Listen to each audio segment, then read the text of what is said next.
pattern or your model is too close to the edge, and actually have to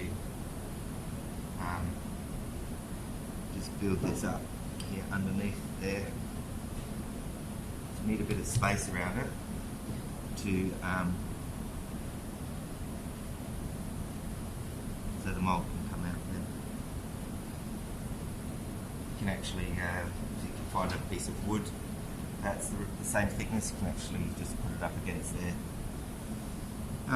So the other thing to mention, I guess, is that this is not something that you can do bit by bit.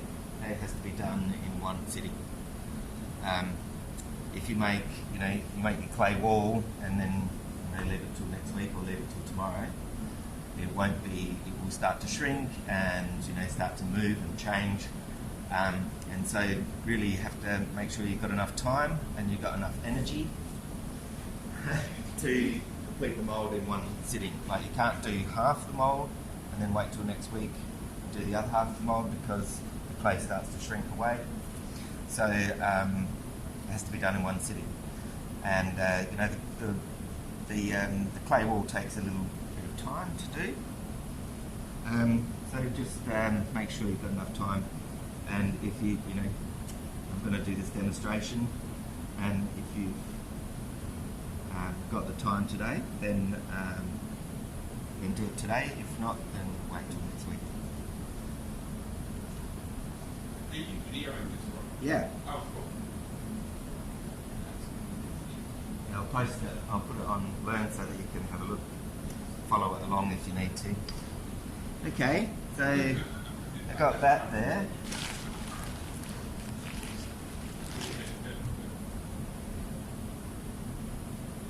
It's not too bad.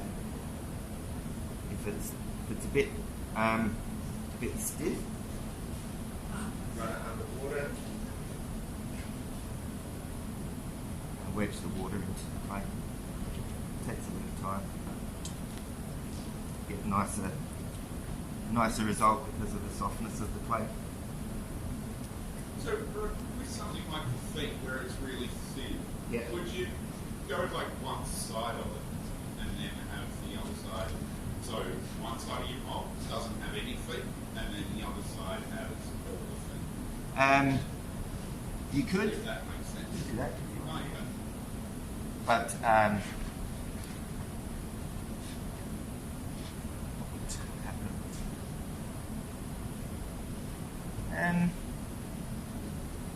yeah, I mean, I think that would be alright, yeah. Yep. So Rod, with like the undercut situation, Yeah. so we're casting like this side first. Yep. How are we, like, any little thing could be an undercut though, right? Any little dip. So Yeah. how do you know that's still going to come out, the elbow and the Yeah. back of the arm and stuff? It depends on what you cast in it. If you cast something flexible in it, the undercuts don't really matter. But you're assuming that the clay body here is going to be destroyed and take it out of the plaster? Yeah. Only mildly. It will probably pull off that elbow, and maybe you might pull something off here. Yeah. But I'd still repair it. I mean, this thing is that, I made it, so I should be able to repair it. I should be able to. And, like over the hair here, it's going to be a little tricky, but what I'll do is I'll just put that across there, find my line. And, when you draw your line in, you can find the spots that, perhaps have a little bit less detail. And this one. Hi, Gels. Sorry, I'm late. I got pulled over by the police. Did you? Really? Did you blow into the machine? No, they were sneaky and they bloody hid behind the bus station, and I had my phone on my lap. They're like, you can't touch your phone if your engine's running. So then they gave me a $650 fine. Oh, It was literally like this. Oh my Yeah. God. So I was arguing with him for like half an hour. Oh, that is Fun time. cruel. Oh my God.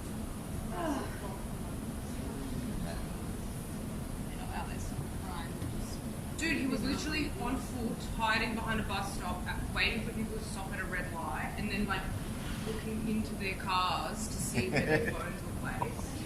And mine was literally like this, like it was in between my lap, and he's like, you can't be in between your lap, you can't be anywhere, you can't even touch your phone when your engine's running. And I'm like,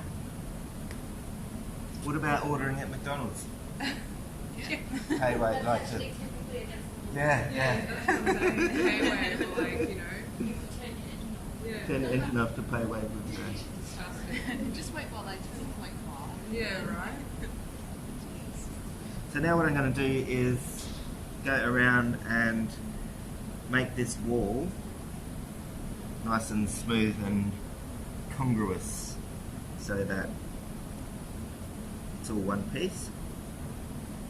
You want to make a nice join edge to where the clays meet.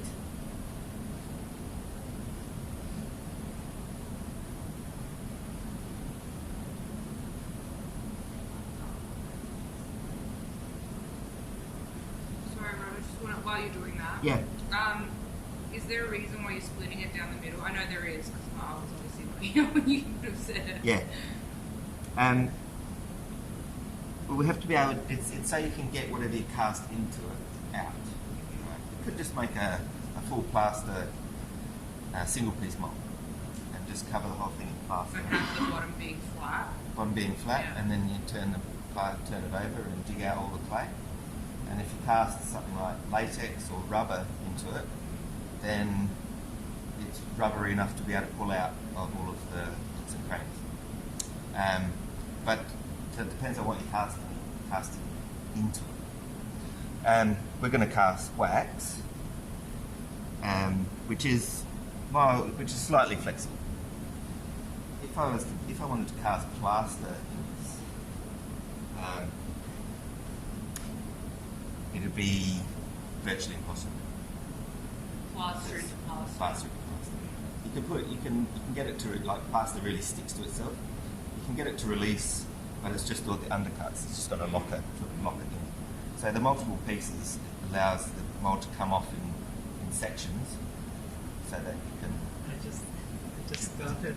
Did something click there? Oh no, I was like we making like the actual work is like make out the plaster, but we just making the mold that is plaster. Yeah, that is plaster. If you wanted to make a plaster sculpture, Yeah. would you use something like silicon Yes, first yes. to then create the original mold and then pour the plaster Yes. into the silicon Yeah. and then just And then the rubber can peel off of the plaster. And we're going to do a rubber mold, but we're going to do it the next mold we make with the standard figure. Okay? What other things can you? Sorry, I've got a million questions. Yeah, sorry. Go ahead. Yeah. What other things can you, if you're doing a plaster mold, what other things can you put in there? So instead of wax, obviously Yeah, wax is wax. one of them. You could use clay slip. Yes, clay What- slip. what else? Anything that is liquid that then sort of turns to a solid. Yeah. Concrete. You couldn't do Jelly. like What's that? metals and stuff. No, not really. Concrete. You can- think about that. You can actually low melt metals. You can, like pewter and lead. You can cast directly into plaster, but that's because they're low temperature melting materials, and the plaster can handle it. Anything that has to get hotter, the plaster has to have additives in it to stop it from getting too hot.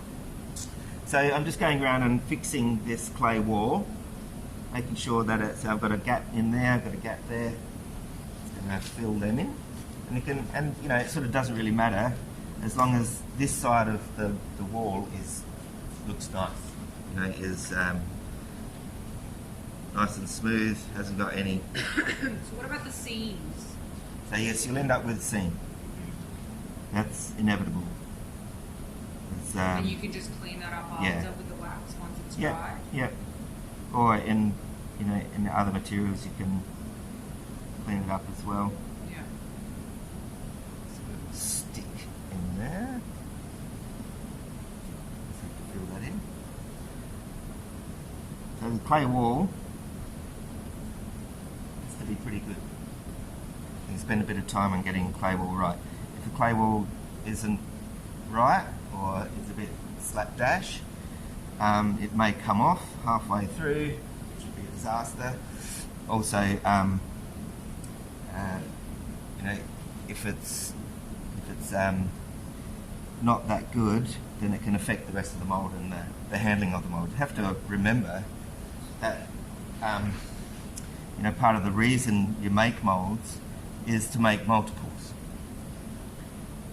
and the mould has to be sort of user-friendly. If it's jagged and uneven thicknesses, and you know the centre doesn't meet properly, all that sort of stuff, it makes it really hard to use and just makes more work for yourself. So spending a bit of time getting your clay wall nice and smooth, looking good, going to all of the little nooks and crannies, then you should be right.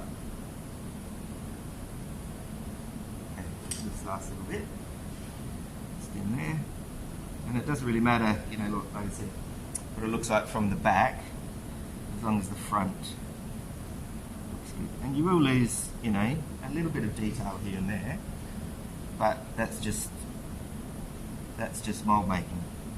Particularly plaster mould making. When you get to rubber mould making, you know, it's a little bit more sort of forgiving, or you get better detail and you don't lose as many details in it. So I've got that there.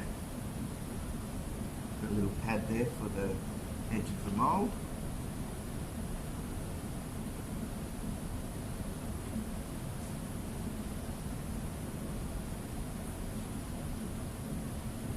Now, so the front's looking good. Got to make sure that it's vertical as well. See how here it's tipped over a little bit? You need to make sure that the face of the mould is pretty much vertical. This one here was starting to tilt over a little bit, so straighten that up. No worries, cool. So on the back, it's still a little bit fragile, right? So what I'm going to do is some more clay and just put some lumps on the back just to stop it from moving too much. And all I'm doing is just pressing the clay down. I'm not trying to stick it to anything just yet. Just, you know, I call them buttresses. A couple of buttresses on the back there. Stop the clay from moving.